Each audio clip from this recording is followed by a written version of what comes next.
Welcome to the Homegrown Haven. There's a few generations of us living here, all under one roof. Well, mostly. We are renovating our 3-bedroom bungalow, room by room, and learning as we go. We've just finished building an annex out the side of the bungalow, which is now home to my grandma. It's given her space, independence, and still keeps her right at the heart of everything we're doing here. And then there's the land, about an acre that we're turning into a proper kitchen garden. The goal is simple: grow more of our own food, waste less, and figure things out as we go. It's not always smooth, and it's definitely not for everyone, but it works for us. If you're into renovations, gardening, or just curious about a different way of living, you're in the right place.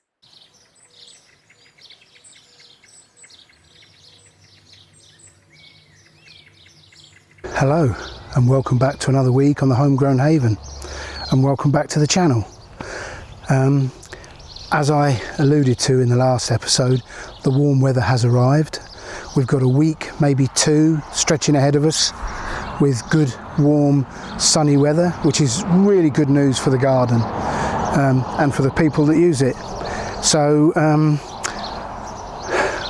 we'll be cropping courgettes this week, definitely. It's all looking good there. The pumpkins and the butternuts are starting to move across the plastic, which is great. But the big news here is that we have now ordered the prefabricated pergola for the garden kitchen. That's on order. We expect to get it at the end of the week, maybe next week, and then Carl and I can start putting it together, which will be really exciting.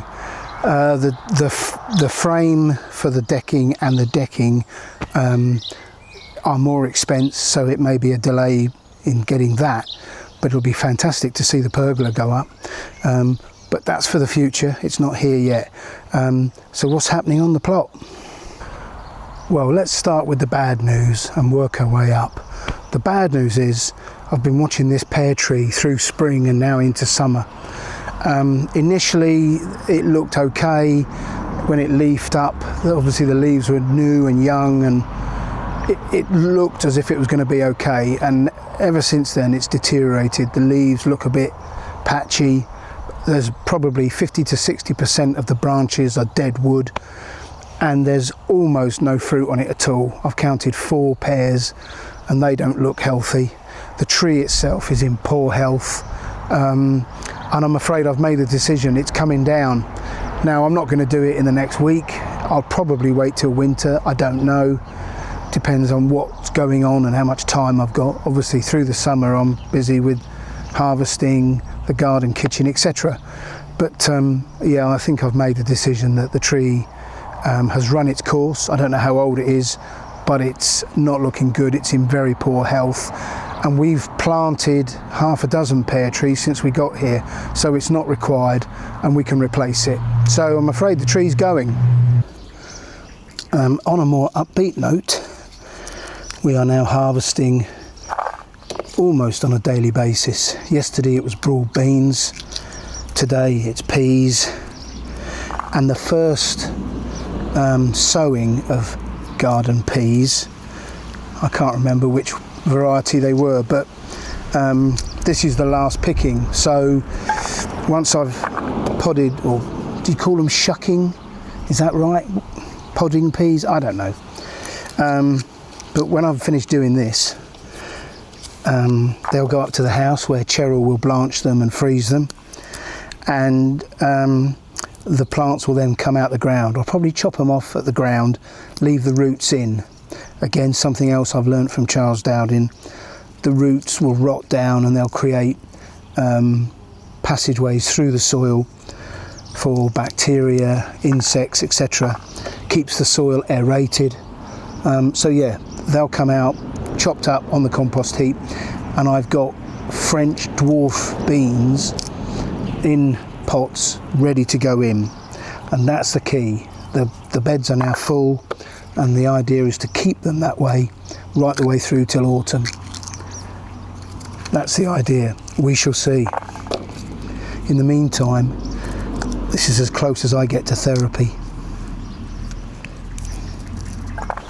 And staying with the good news theme, this rhubarb has picked up so well that I'm going to take a picking.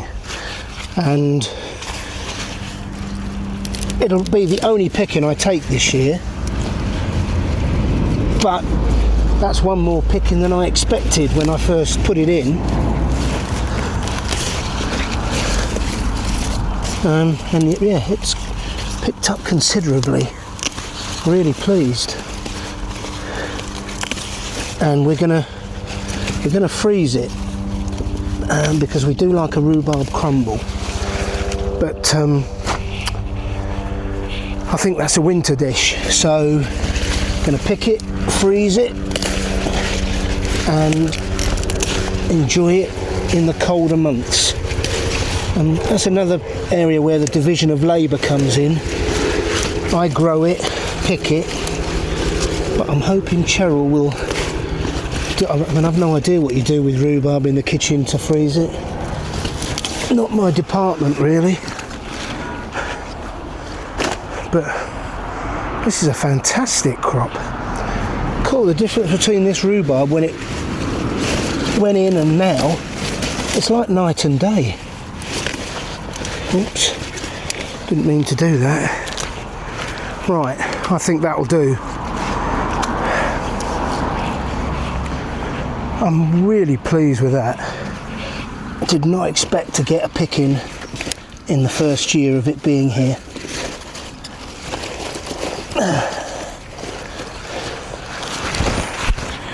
Yeah, fantastic. Gonna go and put the leaves on the compost heap, walk up to Cheryl. She's gonna be thrilled. Not. I've got to be honest, peas are one of those crops that promise so much and then for me they fail to deliver. Now, having said that, you know, we're picking them on a weekly basis. But even when I grew alderman, the 6 foot high pea on my allotment, and you know, I grew a lot of them, but what I found was that they go over very quickly. They turn yellow and stop cropping. Ooh, I missed some. And this time I've grown little rows like this, and I water them every day without fail because I'm here every day. And still, I mean, don't get me wrong, I'm very grateful for what we get. George has been picking them off the plant, which is lovely, except he tends to tear the plant, which pulls half the plant with it. Need to work on his technique. But yeah, they never realise their full potential. So I think next year I'm going to go back to growing alderman, and I'm going to do it the way Charles Dowding does it. I'm going to put in some very hefty posts, and I'm going to grow them down a full row in between string. I'm assuming, because he's a market gardener, he's growing them to sell them. I don't know. And we'll see. But that's the thing about growing fruits and vegetables. You say, oh, you know, this year it's been a bit of a failure. Next year it'll be better. So growing fruits and vegetables turns you into an optimist. That's my observation. And I'm not an optimist by nature. Right, that's enough for now. I'm going to take those over to the compost bay, and I'm going to chop them up into small pieces and spread them out on the compost. Cool, it's hot. Well, that's the peas gone, and I have labelled them, unusually for me. So that was pea meteor, sown on the 19th of January and planted out on the 22nd of February. So they went in really early. And what is it today? I've no idea. June the something, middle of June. Can you tell I'm retired? I don't even know what day it is. What's today? I don't know. Not only do I not know, I don't care.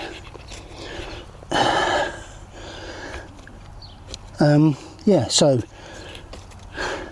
pea meteor finished, and then dwarf French bean,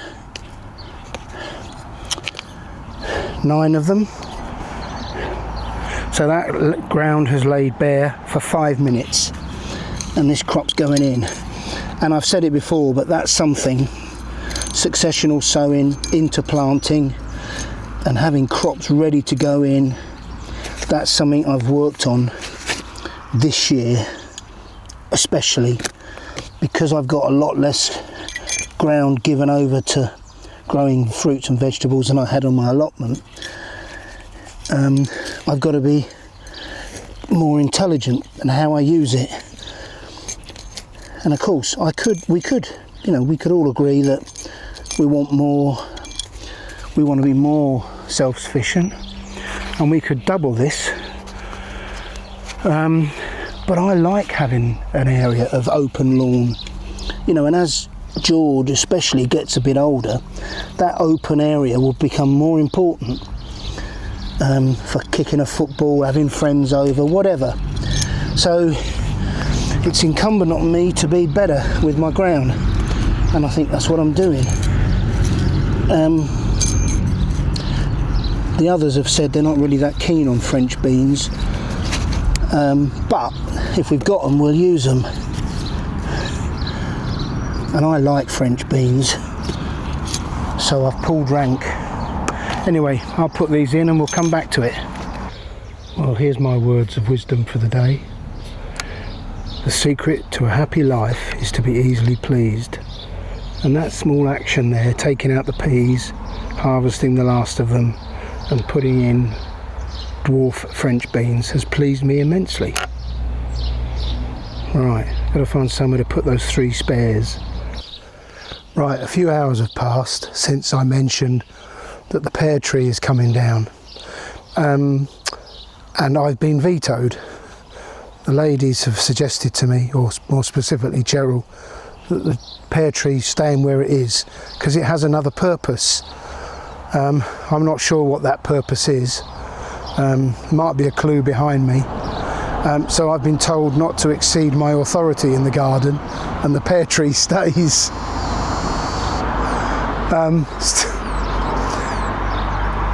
Wow, what a stunning little bird. I have no idea what that was.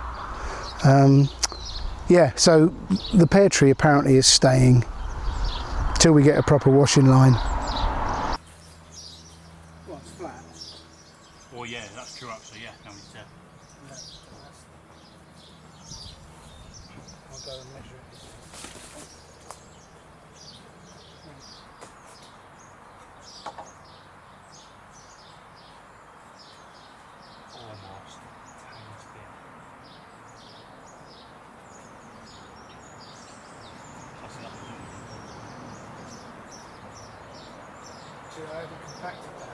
almost. No.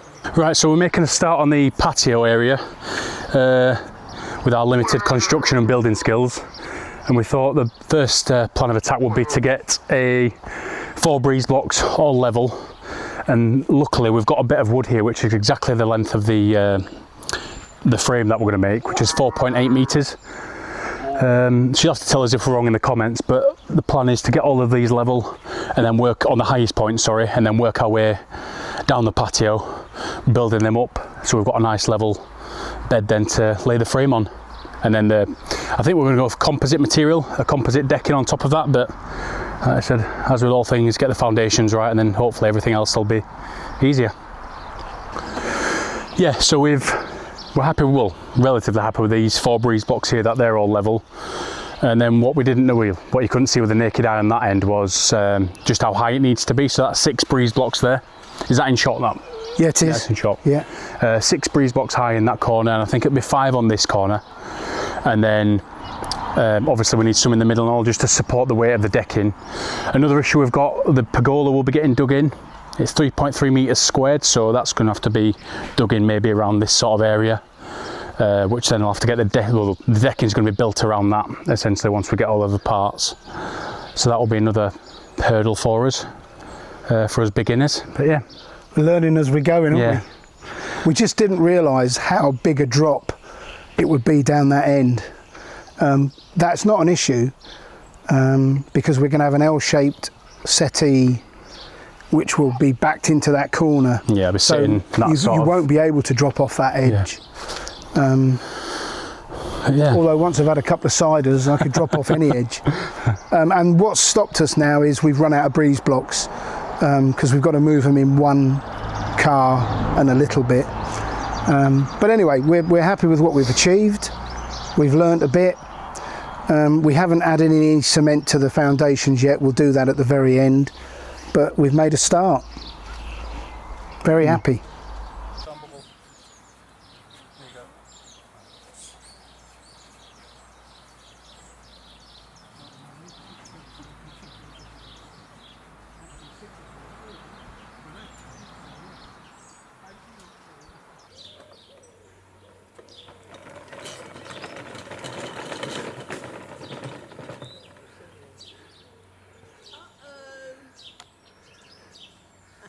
Did he jump or was he pushed?